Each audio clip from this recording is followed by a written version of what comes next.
Ronda, I'll start with you. You were on fire last month at that press conference, and you've been on fire ever since. How has it been being a part of this promotion, sort of leading the charge and getting everyone to know about what you want to say and what you're doing for May 16th? Well, it's actually been really fun coming back and realizing how much I love it. You know, press always seemed like such a chore before, and coming back to last press conference, I was like, you know what? I'm really fucking good at this. This is really fun, and this is a really special event. This is something that's going to happen once in a lifetime in MMA. This is the beginning of something huge, and I'm just so grateful to everybody that's on the stage today that's willing to be a part of it. Did you realize how much you missed this? Being in front of the public, talking about fighting, training, the whole thing, everything that goes into preparing for a real fight. Did you realize how much you missed this? No, I didn't realize it at all until I was on stage telling people to go fuck themselves. I was like, man, I miss doing this. I've been watching a lot of Miss Rachel. I thought you were going to say you didn't realize how much you missed talking to me as well, but we're working towards that. Gina, it's great to see you again. It really is great to see you again. And you have been on a roll as well with your promotion leading up to the fight. And so I'll ask you the same question. Did you realize how much you missed this as well? Because I feel like everything you've been saying has been so positive about the experience, about the road to this point. And so I kind of feel like you have the same sort of sentiment. I feel like I get to do this again, but like the right way, with the right vibe, with an incredible opponent. Groundbreaking, and I feel real peace and excitement about it. So it's not anxiety, it's like excitement, and that's new for me. Is there any sort of, okay, so you talk about the word anxiety, is there any sort of like nerves, because it's almost like you're starting your career all over again. It has been a while since you rode that bike. Do you feel like a debutante all over again, a rookie, or do you feel like someone who's just kind of getting back on the horse, so to speak? No, I feel like I kind of feel like I snap back into it, and I keep on snapping back into where I was when I was fighting originally. So I feel like it wasn't too long ago, in a weird way. I don't know if anybody else feels that way. Amazing. I feel like I just fought, in a way. It was just yesterday. It was just, yes. Yeah, just yesterday. A New York minute ago, as they say. Nathan, good to see you, my man. Good to talk to you. You represent the West Coast, but you get a lot of love on the East Coast, too. Are you streaming this? Well, I am now, yeah. Okay, all right. No, I saw it. You can tell people where to watch it as well. They're watching it on YouTube. Why did you make the decision to sign up for this card, to be a part of this, and to fight this man? I thought it was a big opportunity, a good thing. Netflix's first MMA card, and then to be alongside these guys right here, the best of the best, especially the best of the free. We out here, and we got good opponents. Gina Carano, legend, Ronda Rousey, Francis, and then some really good fighters. It's honored to be on the card. I'm glad I'm here. Wow. That's very kind of you. I don't know if you heard that, Nate, but a nice compliment from the crowd. Weird. That's weird. Nate, how do you feel about Mike Perry as an opponent? What did he do to you? Nate, how do you feel about Mike Perry as an opponent? His skills, the challenges that he brings to the table. I know you guys have respect for each other. We saw you at a DBX event talking to each other. It seemed like everything was good. How do you feel about what he brings to the table as a fighter? Yeah, I got a big task on my hands. He's been doing great outside, and he's doing the biggest and the best things out here. He's whooped the most asses, and I got a worthy opponent and a big task at hand. I'm get ready for war. Mike, good to see you again. I saw you like 3 hours ago. When I saw you 3 hours ago, you were not wearing that T-shirt, and so my eyesight isn't great, but I think that's Nick and Nate, right? Yeah, man, it's them. You know, a lot of young guys grew up watching UFC, seeing this guy, Ultimate Fighter, and now the chance to fight him after everything I've proven, the king of violence, the bare knuckle fighting, the true pain games. Like, I'm here for the blood sport, and you know, it's tough with Ronda and Gina being so professional, and then Nate doing it too, and then, you know, we gotta talk some shit, hype it up, man. Me and Nate gonna be fucking bleeding all over the place. Hopefully more him than me. So that shirt is a sign of respect, right?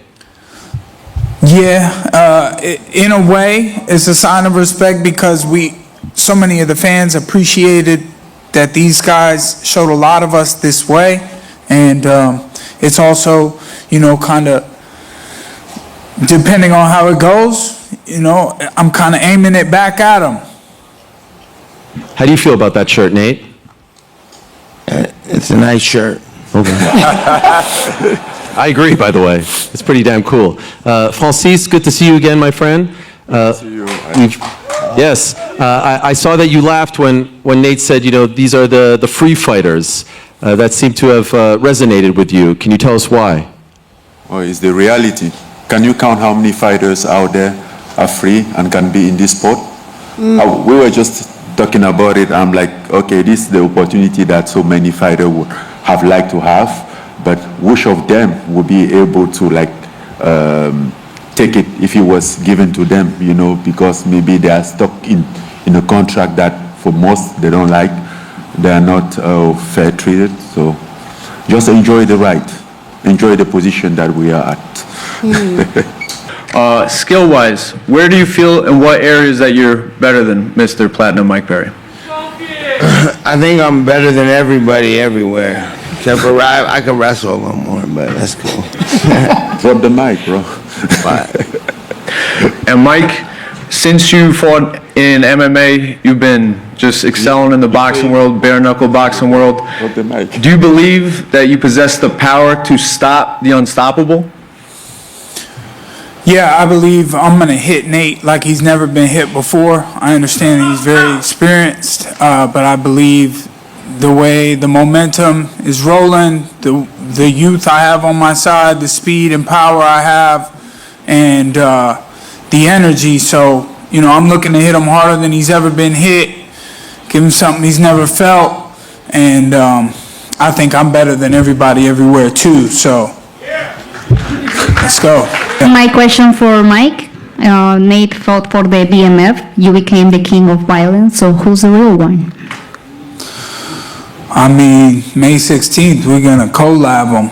And one of us is going to walk away with both. I'm going to walk away with both. I'm the real BMF fight. That's what people called it. When this fight got signed, they were excited to see the fight that they didn't get. And now they're getting it. And I'm going to be all over this motherfucker like white on rice. I think I needed everybody to give up on me fighting again for me to know I was coming back to fight just for me. And I think that fighting became about everybody else, and that's what started to steal my joy from it. In my last two fights, I just didn't want to be there. And Gina's the one person that ignited that fire in me again to want to be there. And now I know it's just for me because everybody gave up on it. And Kayla Harrison was on, and she was asked about this fight and was quite dismissive of the fight, and I believe she referred to you as, quote, and I love Kayla and I love Jorge as well, but she did call you irrelevant. And so I was wondering if you saw those comments and what you had to say about them. How are you going to talk about someone being relevant when all you've done is talk about her your entire career? Me or Kayla. Okay, gotcha. I just want to make sure. But I wanted to give you a chance to respond. Me irrelevant or Gina irrelevant? I think she just dismissed me, but she called you irrelevant. And I was like, but you've been talking about Ronda your entire career, so I mean, obviously that's not very irrelevant. Right. Well, well, Gina is so relevant that she's the whole reason that the 145-pound division even exists. And I am so relevant that the only reason she has a job at the UFC is because of me. And Kayla is so irrelevant that she couldn't even keep the 145-pound division around. And honestly, she's just sour because no matter what she does or what she accomplishes, she can't change the fact that she has the charisma of a wet towel and will always be in me and Gina's shadow. So the next time she wants to talk shit, she should look down at her feet and consider who paved the road that she's walking on. Oh wait, she can't look down at her feet because she's too busy holding on to the belt and a neck brace. And then she goes on and says that I lied about training in judo in Canada in like 2006. Like, what the fuck are you to call me a liar, okay? I was training there for 5 months. Bitch, you weren't even there, okay? Over the last decade and a half of being a public figure, I've cultivated a reputation for being unabashedly truthful. This bitch just got here and was already caught in a lie.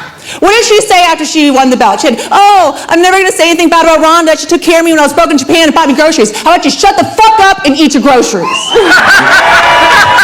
And her and Hunter trying to act like her next upcoming fight is the biggest women's fight of all time, then why is it being booked as a co-main for a men's interim title fight, okay? The bitch isn't even bigger than Patty the Baddie. No offense to Patty, I think he's got more potential than anybody in the UFC, and he should call me when his contract runs out. But here's another contradiction that I think is a fucking kicker, is if she thinks that her fight is the biggest women's fight of all time, why is she getting paid less now than I was 10 years ago? So riddle me this, bitch. Are you overvalued or are you underpaid? And what really pisses me off more than anything else, yeah, I'm not fucking done, is how small she thinks. This is not just the biggest women's fight of all time. This is the biggest MMA fight of all time. It's going to get the most views on the biggest platform, on a card with the biggest stars, and it was all assembled by and will be headlined by 2 women who dare to dream big. And this dream is going to bring more opportunities and greater revenue share to fighters than they've ever had before, because this fight is bigger than just me and Gina, and it's bigger than anybody on this stage. It represents an unstoppable force of change in this industry, spearheaded by the fighters themselves. Bet your fucking ass this is the biggest MMA fight of all time, bar none.